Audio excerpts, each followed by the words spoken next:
Hi ladies and gentleman. आज मैं आपको म्यूचुअल फंड्स के बारे में बताने वाला हूँ। इससे पहले कि मैं शुरू करूँ, मैं आपको बता दूं कि mutual funds are subject to market risk.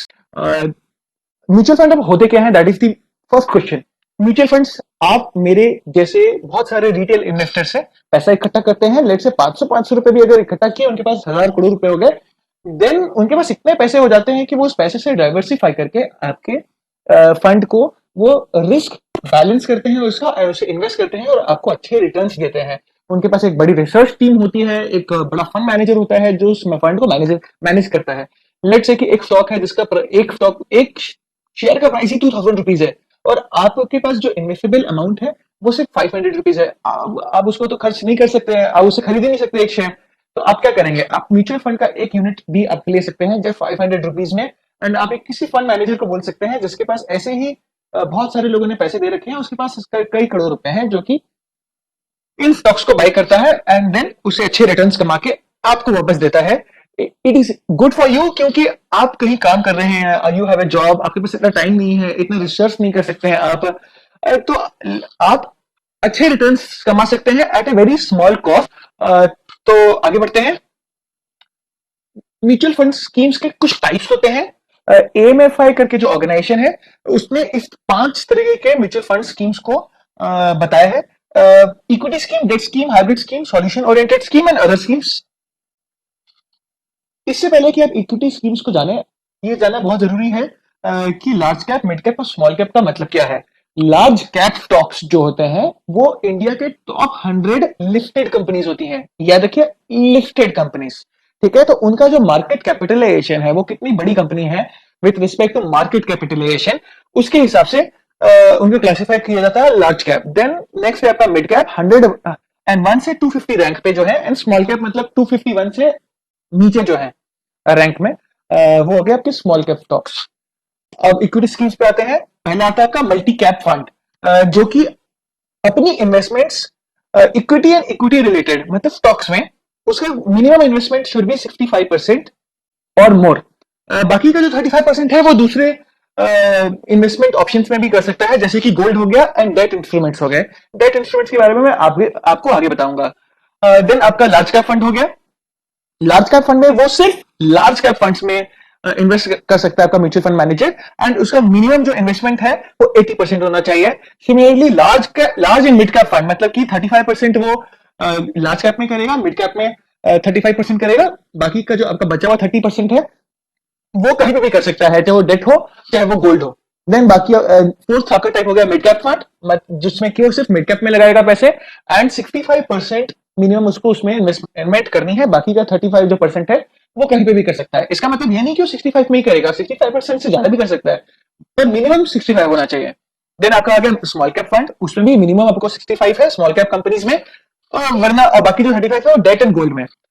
Dividend yield fund मतलब कि मिनिमम उसको इन्वेस्टमेंट 65% इक्विटी में ही करना है, या उससे ज्यादा भी कर सकता है, एंड उसके जो स्टॉक्स है, कंपनीज जो है ज्यादा, उनमें उसको लगाना है जो कि डिविडेंड्स दें। मतलब कि एक कंपनी जो कि अपना प्रॉफिट कमाती है, वो अपने इन्वेस्टर्स में बांटती है, तो उस प्रॉफिट को, वो जो आपको मिलता है आफ्टर द डिविजन, वो डिविडेंड हो जाता है। एंड कुछ कंपनीज ज्यादा डिविडेंड्स बांटती हैं, कुछ कम बांटती हैं।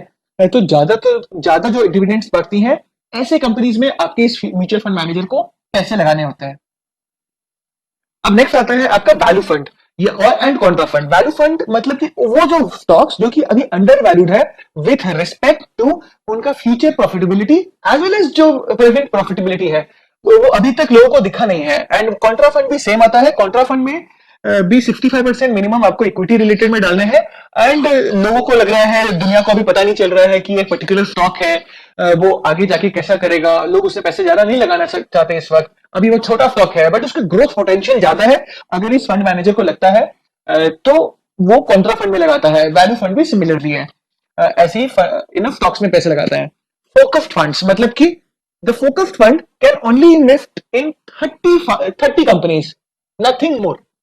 ठीक है, एंड उसमें भी 65% मिनिमम उसको इक्विटी में लगाना होता है। अब फोकस फंड्स में वो multi cap, large cap, mid cap किसी में भी पैसे लगा सकता है। नेक्स्ट आता है आपका सेक्टोरल या थेमेटिक मतलब थीम रिलेटेड।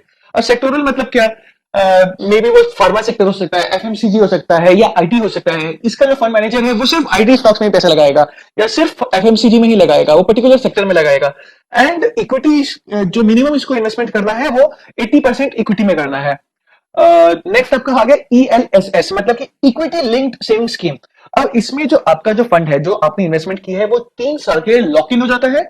आप उससे पहले इसको आप नहीं इसमें से पैसे निकाल सकते, ये तो पहली चीज हो गई।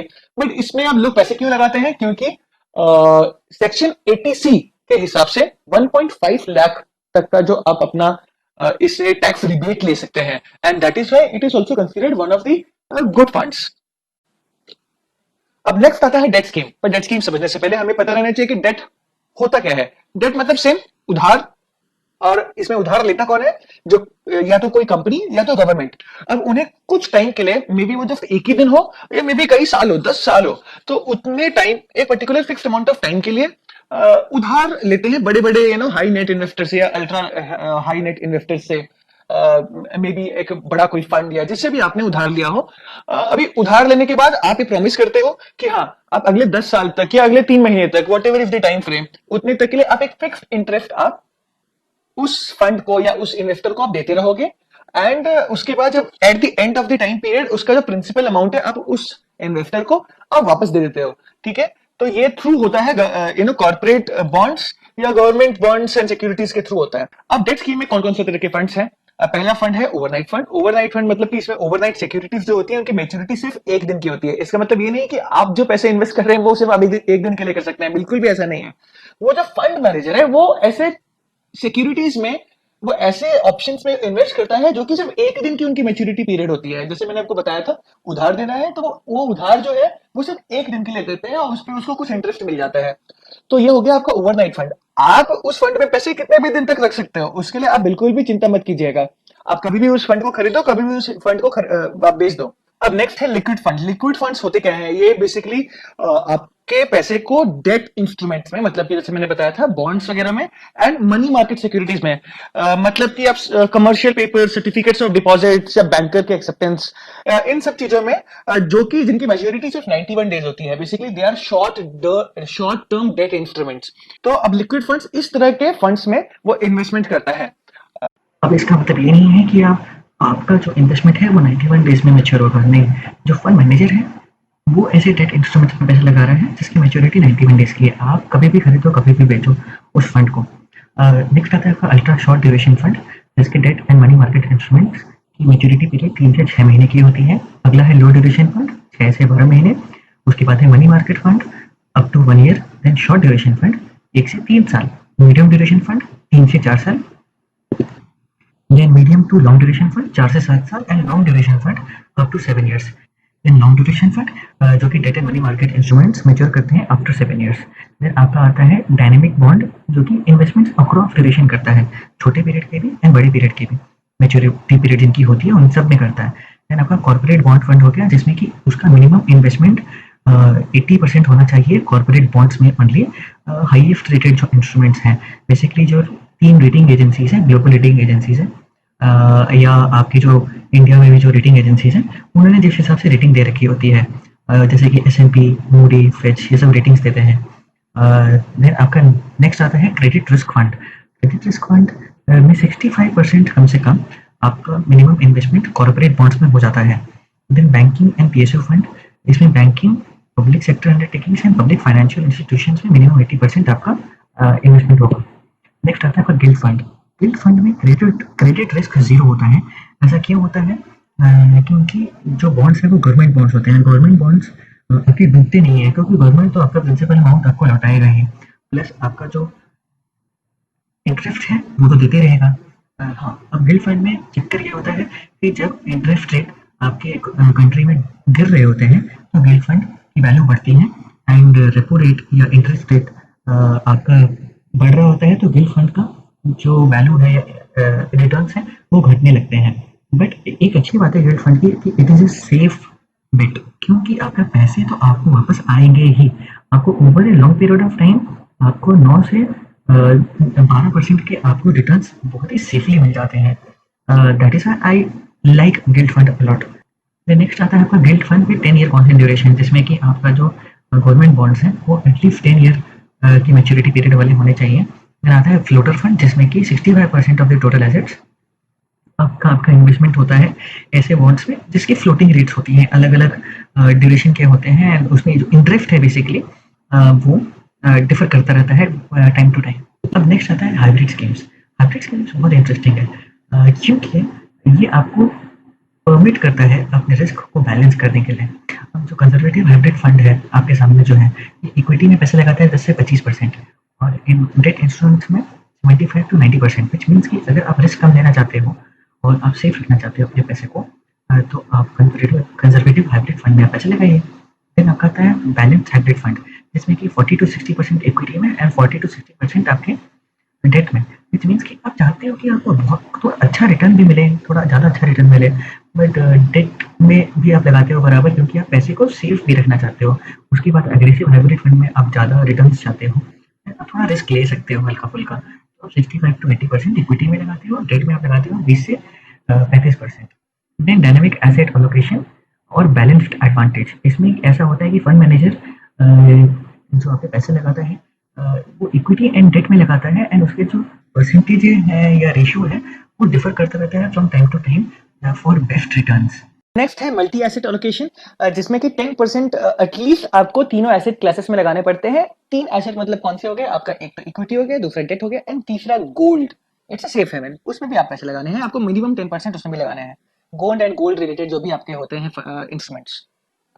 नेक्स्ट आता है आर्बिट्रेज फंड। अब आर्बिट्रेज फंड में जो फंड मैनेजर है उसे मिनिमम 65% पैसा अपना इक्विटी में लगाना पड़ता है। इक्विटी से वो पैसे कैसे कमाता है, जो भी एक पर्टिकुलर स्टॉक का अभी प्राइस है इन दी कैश मार्केट, एंड देन उसका डेरिवेटिव्स मतलब कि फ्यूचर जो प्राइस चल रहा है, लेट्स से कि अभी 1,000 रुपए है, किस XYZ स्टॉक का 1,000 रुपए स्टॉक प्राइस है, बट उसका जो फ्यूचर है वो 1,050 है। तो उस स्टॉक को वो 1,000 में खरीद लेता है एंड 1,050 में वो डेरिवेटिव्स मार्केट में उसको बेच देता है और उसको 50 रुपए का उसमें प्रॉफिट आ जाता है। आर्बिट्रेज फंड एक बहुत ही लो रिस्क फंड है, जिसमें कि बहुत ज्यादा रिटर्न नहीं आता है, 6.5 से 7% का ही रिटर्न आता है max over long period of time. So आप जब इंटरेस्ट रेट्स आपके एफडीज में इतने मिल रहे हैं तो आप इसमें पैसे क्यों डालेंगे, बट यस जैसे कि आजकल का टाइम है जिसमें कि इंटरेस्ट रेट्स ही आपके 5.5% बच गए हैं, तो arbitrage fund would be a very good option for the short term for 1 year और सो। देन आता है आपका इक्विटी सेविंग्स। अब इसमें जो मिनिमम इन्वेस्टमेंट है इक्विटी में वो 65% करना है, and minimum investment in debt जो है वो 10% है। अब आपका फोर्थ टाइप आ गया सॉल्यूशन ओरिएंटेड स्कीम्स, मतलब कि आपका एक पर्टिकुलर गोल है, लेट्स से कि मैं रिटायरमेंट के टाइम पे इतना पैसा चाहता हूं, तो आप उसके हिसाब से आप इसमें इन्वेस्टमेंट कर दीजिए। अब जो रिटायरमेंट फंड होते हैं उन्हें कहते हैं वो उनका जो लॉक इन पीरियड है वो कम से कम 5 साल का है, और आप ज्यादा आप खुद भी कर सकते हो टिल रिटायरमेंट एज, आपको जब भी है आप उसको लॉक इन कर दीजिए, और उसमें आप अपना एसआईपी शुरू करके रखिए, आपने जो भी पैसे अपने डाले हैं वो तब तक के लॉक इन रहेगा। नेक्स्ट आता है आपका चिल्ड्रंस फंड, वो आपके बच्चे के लिए है, minimum lock in period same 5 years तक, या जब भी आपका चाइल्ड अटेन कर देता है एज अपना एडल्टहुड का। देन आपका है आपके जो फिफ्थ टाइप है that is the index funds और ईटीएफ्स। ये काफी इंटरेस्टिंग है। लेट्स से कि निफ्टी ईटीएफ है ना, या निफ्टी से रिलेटेड एक इंडेक्स फंड है, निफ्टी इंडेक्स फंड। अब इसकी जो वैल्यू है वो निफ्टी के वैल्यू के हिसाब से ऊपर नीचे होती है। तो लेट्स से कि जब निफ्टी अभी 12,400 पे था, तो इंडेक्स फंड उसके हिसाब से डायरेक्टली प्रोपोर्शनल उतने वैल्यू पे था ऊपर, एंड जब 9,500 पे अभी है या 10,000 पे, तो उतने ही ऑलमोस्ट उतने ही परसेंटेज वो अभी डाउन है। जब 7,500 पे गया था तो उतना ही डाउन था, तो ऑलमोस्ट वो कोरिलेटेड रहते हैं। इंडेक्स फंड्स का अच्छा बात क्या होता है या ईटीएफ्स का, कि लेट्स से कि निफ्टी में अभी तो 50 स्टॉक्स हैं, हमेशा 50 रहते हैं, तो उसमें कोई भी अंडर परफॉर्मिंग जब भी जो भी स्टॉक होता है, लेट्स से कि उसमें से कोई कंपनी है जैसे यस बैंक है वो डूब गया, तो क्या हुआ, इन यस बैंक के डूबने के वक्त इन उसको निफ्टी में से निकाल दिया गया और एक अच्छे गुड परफॉर्मिंग स्टॉक को उसमें वापस डाल दिया गया। तो निफ्टी ओवरऑल कभी भी नीचे नहीं रहता है, निफ्टी का ओवरऑल वैल्यू हमेशा ऊपर जाता रहता है, क्योंकि it considers the top 50 stocks of India. तो आपका जो रिस्क है वो काफी बैलेंस्ड है, आपको ठीक ठाक अच्छे रिटर्न्स मिल जाते हैं। सोचिए कि अब से जस्ट 10 साल पहले निफ्टी वॉज एट 6,000 और अब तो 12,400 पे चला गया था, तो it had more than doubled. तो और अभी भी ऊपर ही चल रहा है, काफी ऊपर चल रहा है बेबी। तो it is very well balanced, less risky, and आपका पैसा कभी भी डूबेगा नहीं, है ना। It will always give you a better return than any FD. Otherwise ऐसा आपको कहीं पे आपको एफडी मिल रहा है किसी कोऑपरेटिव बैंक में, तो बात अलग है। कोऑपरेटिव बैंक्स का कब आजकल डूब जाते हैं वो पता नहीं है। तो मैं बहुत ही पसंद करता हूँ इंडेक्स फंड्स को। नेक्स्ट आपके आता है एफओएस, मतलब क्या, फंड्स ऑफ फंड्स, मतलब कि ये क्या करते हैं, ये किसी इक्विटी विक्विटी में पैसे नहीं लगाते हैं, ये फंड्स में, ये खुद जैसे आप फंड्स खरीद रहे हो, अब ये स्टडी करते हैं कौन सा फंड अच्छा परफॉर्म कर रहा है, एंड ये फंड्स में पैसे लगाते हैं, चाहे वो ओवरसीज फंड्स हो या डोमेस्टिक फंड्स हो। अब आप जानना चाहेंगे कि कौन कौन से तरीके के म्यूचुअल फंड्स हैं, आपके लिए कौन सा सही है, क्योंकि स्टार्टिंग में तो पता ही नहीं रहता कि मैं कहाँ इन्वेस्ट करूं। म्यूचुअल फंड्स के बारे में तो बता दिया, पढ़ा दिया, बट कौन कौन से म्यूचुअल फंड्स हैं, मेरे लिए कौन से बेटर है, मेरे को कहाँ से एक अच्छा रिसर्च मिल सकेगा। अब मैं सारे म्यूचुअल फंड्स के बारे में तो मैं आपको बता नहीं सकता, क्योंकि इतने सारे हंड्रेड्स ऑफ म्यूचुअल फंड्स हैं, राइट। मैं अब आपको बताऊंगा जो मेरे को बहुत अच्छा लगता है। जो साइट है, यहाँ देखिए, इन्वेस्टमेंट्स में जाइए और एक्सप्लोर टॉप फंड्स कीजिए, राइट। एंड अब देखेंगे कि ये ऑलरेडी आपको जितने भी म्यूचुअल फंड्स हैं इंडिया में, उनको ये क्लासिफाई, लेट से कि किसी लार्ज कैप में इन्वेस्ट करना चाहते हैं। अभी देख सकते हैं यहाँ पे बाय मार्केट कैपिटलाइजेशन है, large cap, mid cap, small cap, large and mid cap, जो मैंने आपको बताया था, ईएलएसएस है। By diversification, multi cap, focus, value oriented, international, ये सारे के सारे इक्विटी हैं। बाय सेक्टर एंड थीम्स, ये देखिए यहाँ पे भी बहुत सारे फंड्स हैं, राइट। तो आप लेट से कि किसी लार्ज कैप कंपनी में आप इन्वेस्ट करना चाहते हैं, तो आप लार्ज कैप में जाइए, एंड लार्ज कैप के अब बेस्ट फंड्स जो हैं यहाँ पे आपके सामने आ गए। देखिए इन लोगों ने इसे रेट भी कर रखा है, 5 स्टार 5 स्टार, है ना। ये देखिए 4 स्टार है। आप इन्हें फिल्टर भी कर सकते हैं, आप लेफ्ट साइड में देख सकते हैं सबसे कम रिस्क किस में है, तो ये लीजिए, आप इतने लो रिस्क डाल दिया। नेक्स्ट आप फिल्टर कर सकते हैं एसेट अंडर मैनेजमेंट के हिसाब से भी, कि कौन सा म्यूचुअल फंड के पास कितना एसेट है। तो देख सकते हैं आप 500 2000 करोड़ एसेट अंडर मैनेजमेंट किसके किसके पास है, BNP Paribas, Tata large cap, about 1000 crore. आप देख सकते हैं एक्सिस, एचडीएफसी, इनके पास जो एयूएम है वो मोर देन 1000 करोड़ का है।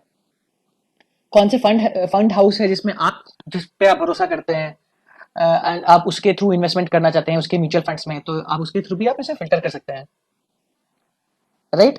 अब जब आप लेट्स से कि मैंने एक्सेस, जो कि मेरे को पसंद है, आप मैंने एक्सेस पे क्लिक किया, एक्सेस आ गया, राइट। अब एक्सेस के बारे में सब कुछ है।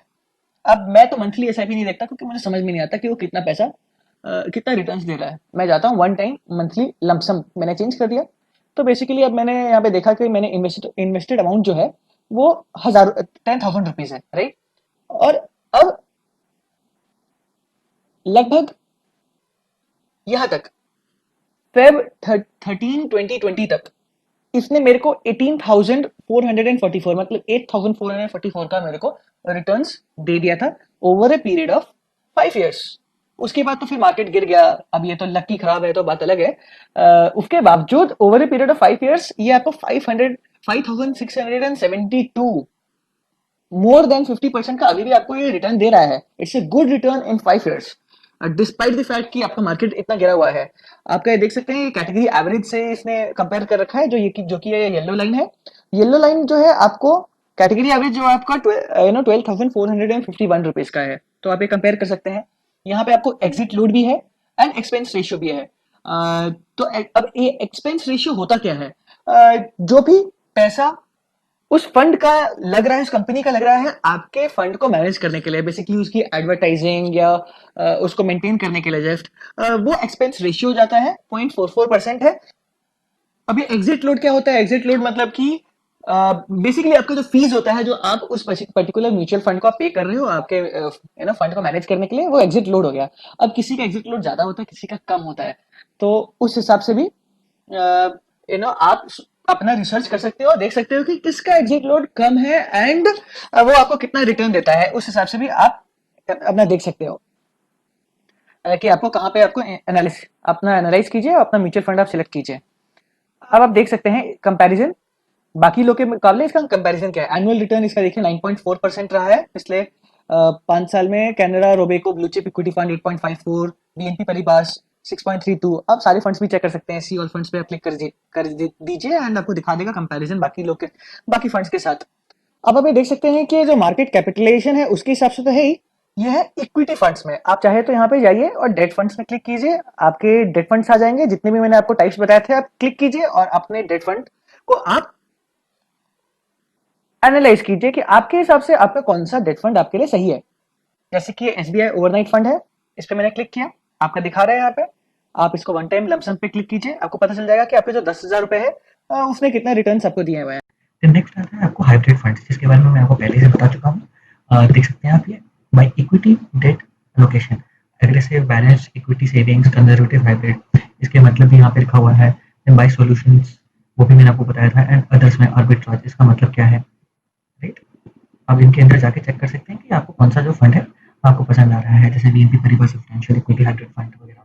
एंड सेम बाकी जो थे फंड्स, उसी के हिसाब से आप लो रिस्क मीडियम रिस्क आप फिल्टर कीजिए, अपने लिए आप डिसाइड कीजिए, ठीक है, कि आपको कौन सा फंड चाहिए। अब नेक्स्ट आता है इक्विटी लिंक्ड सेविंग की। ये आपका ईटीसी के तहत आपके इंटरेस्ट बचाता है, मतलब 1.5 लाख तक आपको जो भी आप रिबेट ले सकते हैं आपके अर्निंग्स में। तो ईएलएसएस पे भी आप क्लिक कीजिए और आपको सारे फंड्स आपके सामने आ जाएंगे। और म्यूचुअल फंड्स में इन्वेस्टमेंट से पहले आपके दिमाग में कुछ चीज़ें पक्की होनी चाहिए। पहला, have a concrete financial objective in mind, मतलब कि आपका गोल क्या है। आप क्या कार लेना चाहते हैं, अपनी बेटी की शादी के लिए कर रहे हैं, अपने बच्चे को कॉलेज में पढ़ाने के लिए कर रहे हैं, तो आपको पता रहना चाहिए कि आप किस चीज़ के लिए इन्वेस्टमेंट कर रहे हैं। दूसरा, आपको ये पता रहना चाहिए कि कितने पैसों की ज़रूरत पड़ेगी उस गोल को पाने के लिए। फॉर एग्जाम्पल, आपको कार खरीदनी है, आज के दिन होंडा सिटी अगर 10 लाख रुपए की आ रही है, 5 साल बाद तो 15 लाख की आएगी, मे बी 16 लाख की आएगी। तो उस तरह से आप इन्फ्लेशन ऐड कीजिए उसमें। अब फॉर एग्जाम्पल आजकल इन्फ्लेशन 5% चल रहा है, तो आप उस हिसाब से ऐड कीजिए। हाँ ठीक है, तो 5% के हिसाब से 5 साल बाद होंडा सिटी का वैल्यू क्या होगा, देन वो आपका गोल होना चाहिए 15 लाख, राइट।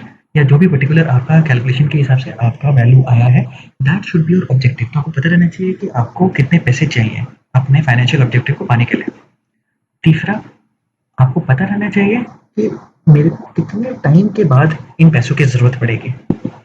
चौथा, अपने एसेट क्लासेस को केयरफुली चूज करें।